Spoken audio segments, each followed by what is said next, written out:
Hi everyone, and welcome to Room Rescue here at the HGTV Home Design Studio inside the warehouse at Huck. I'm Kate Corey, and today we're creating a bedroom with a classic relaxed feel, and we'll show you the ins and outs of shopping for a dining room table. Let's get started.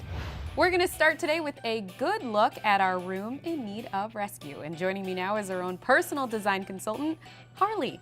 Harley, thanks for being on the show. Thank you for having me. Give me a little background on today's room. Okay, so we had a couple come in and they're looking to refresh their space. The daughter went and got an apartment, so they want to give her their old bedroom pieces. Right. So we went and placed a nice classic yet relaxed feel to the space with the dresser and the chest over here. Okay. The bed's just queen. They didn't want anything too oversized in there. They wanted something a little bit more cozy. The wife enjoys reading, so she wanted a lounge. The chest and dresser are going to add a little bit more storage for them as well. Right. So. And tell me a little bit more about the feel they're going for here. The feel they're going for, they want it classic, warm. They have a huge open bay window that you can see. They see right out to. They have a lot of landscape, a lot of trees. Okay. I believe they have a garden back there as well. So she wants to be able to look out. She enjoys the weather. So things like that. And they're trying to kind of work it into their existing space. They're not going for a total overhaul. Nope, they just want something new. They don't want to do anything too drastic. They just want to refreshen up, so they're looking for something new. Time for a change. Well, I cannot wait to see what you do with this room. In the meantime, we're going to jump over to Dan for today's 60-second helper. Here with tips on picking out the perfect dining table is Dan. Dan, what do we need to consider? Well, whether it's a dedicated room, an open floor plan, or just an eat-in kitchen, it all comes down to the dimensions you have to work with and how many people you need to sit around the table. Right. Basically, what you want to do is scale your table based on those dimensions and the ability to pull your chair out and maneuver around it. And is there a certain amount of space we should be able to pull it out? There is. You want to consider about 30 to 36 inches. But if you can get to 48, that would be ideal, particularly in a high traffic area.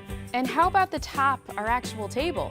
Width-wise is important. If you just have table settings, 24 to 30 inches is fine. Okay. But if you want to have a serving area in the middle, I recommend you go 36 to 48 inches. Okay. Wouldn't go too much over 48 inches if you want the ability to pass across the table. Food, which you need. What about the place settings? Place settings, 24 to 30 inches is ideal. Okay. And keep in mind, if you get an expandable table, you can always throw a leaf in for those invited guests. All right, Dan, thank you so much for the tip. You're welcome.